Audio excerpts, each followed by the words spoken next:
Coming to you from an undisclosed location somewhere in Southern California, where it is 114 degrees Fahrenheit outside at noon, this is Bible Study, Parody and Subversion in Matthew's Gospel.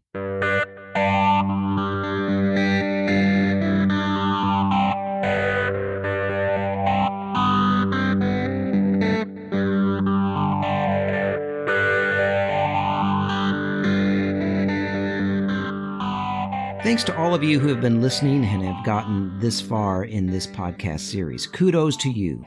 You are serious about understanding the story of Jesus in Matthew. Also, thanks to all who have taken the time to leave ratings and reviews of this podcast. I can't thank you enough for that. That helps draw more listeners. I've been asked multiple times if the content of this podcast will be put into book form.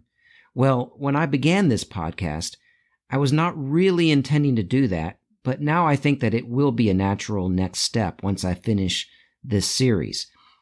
So if you are a publisher or know a publisher, send me an email at subversivewisdom@gmail.com. That's subversivewisdom@gmail.com.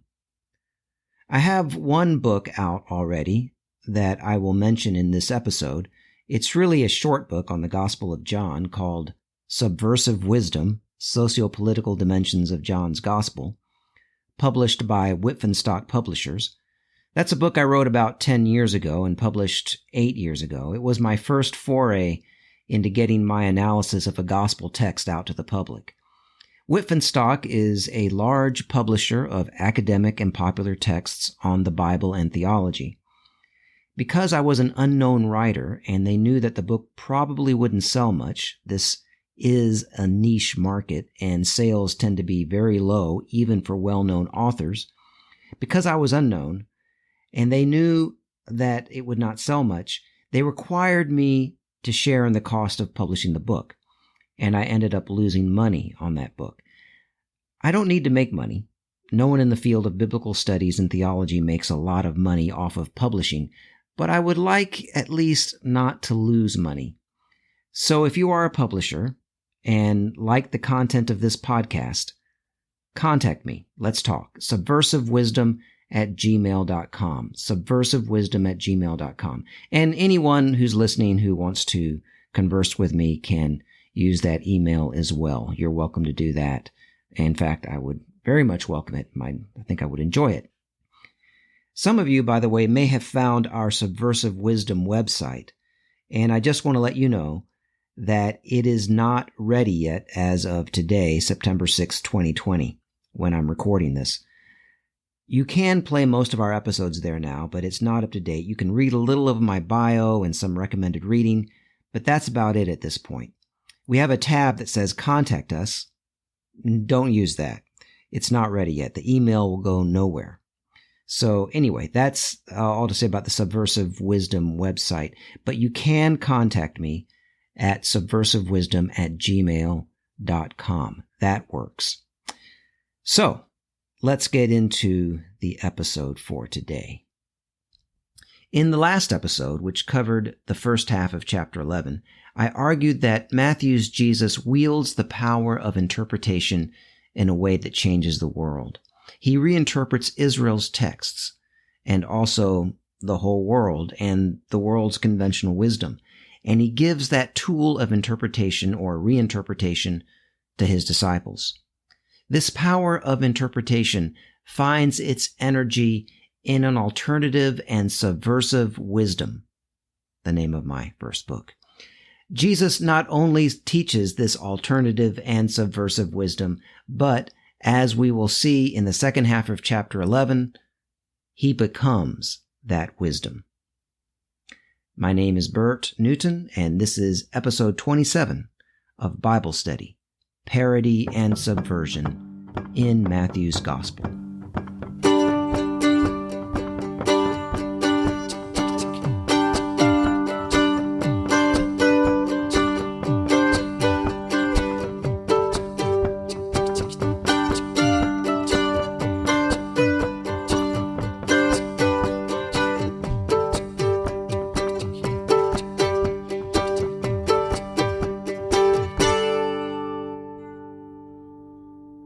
After reinterpreting Israel's sacred texts through a powerful alternative wisdom, Matthew shifts into a Jesus as wisdom motif, and Jesus reels off a very peculiar parable.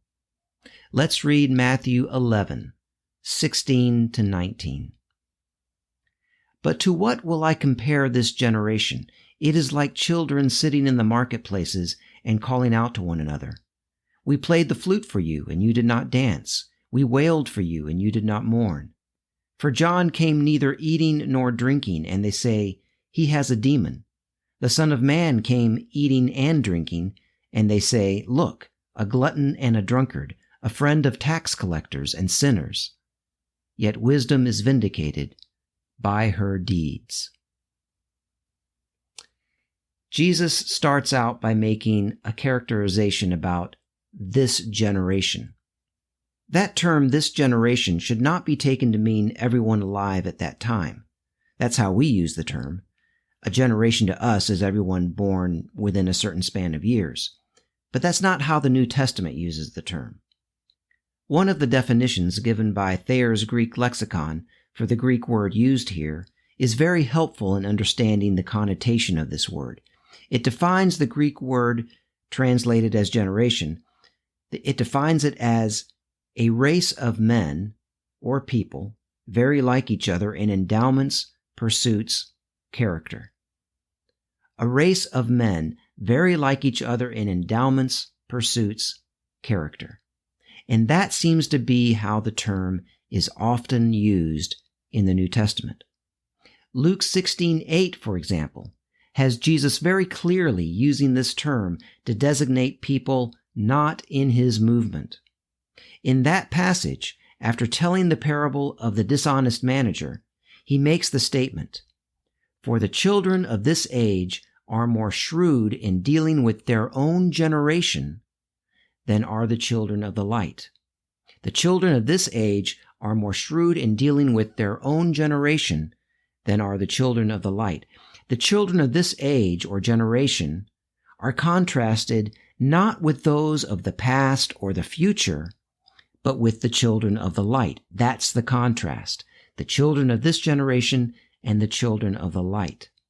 Jesus seems to use the term this generation in the Gospels as a designation for the old society, a society that is still here but is passing away. Everyone in the old society is generated, so to speak, by the fathers of that society, whereas in the new society, which nullifies the authority of the fathers of the old society, everyone is a child of one Father in heaven and is generated by that Father. The new society is a new generation. Jesus characterizes the generation of the old society as children playing in the marketplace. The Greek word for marketplace actually means more than what we think of as a marketplace. It can also mean forum or public place of assembly. It is the name for the place where men from the upper classes argued philosophy in the ancient world. This is probably the connotation that is intended here. Jesus has the children quoting a line from one of Aesop's fables.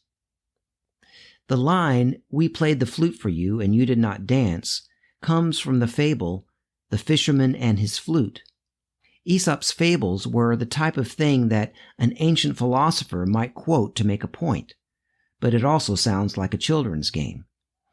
Jesus parodies upper-class men in philosophical debate as children playing a game in which they can never agree on anything, which is a stereotype of people who love to engage in philosophical debate, especially men who like to debate philosophically. The target of Jesus' criticism here are the wise men or scribes of that society. The educated elites of the first century Mediterranean world prided themselves in their debating skills. But Jesus unmasks them. They think themselves wise because they love to debate, but really they are more like children playing a silly game and never getting anywhere. Because they are like stubborn children playing a game and are not really interested in the truth or any sort of wisdom that might actually liberate people, they can't accept John or Jesus and use contradictory arguments in their rejection. John is too ascetic, and Jesus isn't ascetic enough. Nothing satisfies them because they aren't really interested in the truth, but are merely playing a game, while common people suffer under the brutal oppression of their class. But John and Jesus are not playing games. They are not merely tossing back and forth intellectual arguments for the fun of it. They proclaim a wisdom that saves lives, a wisdom that brings healing and establishes justice. Their works are the true works of wisdom. With the sentence, "Wisdom is vindicated by her deeds," we get the first of 3 instances of the use of the word wisdom in Matthew. Not only that, but wisdom here appears to be personified. Wisdom is vindicated by her deeds. This personification references the extensive passages in Israel's wisdom literature in which wisdom is personified as a woman. Read especially Proverbs 1 through 9, where the wisdom of God is a woman who walks the streets of the city and calls out to people to listen to her and learn from her. Throughout the New Testament, Jesus is associated not only with wisdom as a concept, but also with Lady Wisdom herself. 1 Corinthians 1:24 calls Jesus the wisdom of God. Later in this chapter, Jesus will virtually quote Lady Wisdom. And, as I argue in that book that I published 8 years ago on the Gospel of John, Jesus not only frequently quotes Lady Wisdom, but his whole rather strange portrayal in that gospel can be explained as a virtual identification with Lady Wisdom. Throughout John's gospel, Jesus walks and talks like Lady Wisdom, yelling out in the streets, promoting himself, telling people to learn from him, and waxing eloquent in extended philosophical discourses. He behaves in the Gospel of John very much like Lady Wisdom in the book of Proverbs. If you read Proverbs 1, Lady Wisdom calls out in the marketplaces for people to listen to her and learn from her, and when they don't, she pronounces judgment on them. Well, that's exactly what Jesus does next. The old society has not listened, so he pronounces judgment. Let's read verses 20 to 24. Then he began to reproach the cities in which most of his deeds of power had been done, because they did not repent. Woe to you, Chorazin! Woe to you, Bethsaida! For if the deeds of power done in you had been done in Tyre and Sidon, they would have repented long ago in sackcloth and ashes. But I tell you, on the day of judgment, it will be more tolerable for Tyre and Sidon than for you. And you, Capernaum, will you be exalted to heaven? No, you will be brought down to Hades. For if the deeds of power done in you had been done in Sodom, it would have remained to this day. But I tell you, on the day of judgment, it will be more tolerable in the land of Sodom than for you. Jesus here riffs off of Isaiah 14:13-15 when he says, "Will you be exalted to heaven? No, you will be brought down to Hades." Isaiah 14:13-15 pronounces judgment on the emperor of Babylon, the analog in Isaiah's time to Caesar. By quoting this passage, Matthew's Jesus implies that the leadership of these villages has thrown their lot in with Caesar, refusing to heed the message of the movement. While the movement that John and Jesus have started is a nonviolent movement, Jesus does, at least rhetorically, leave room for the final judgment by God on those who oppress the people. But it seems to be mostly rhetorical, not literal.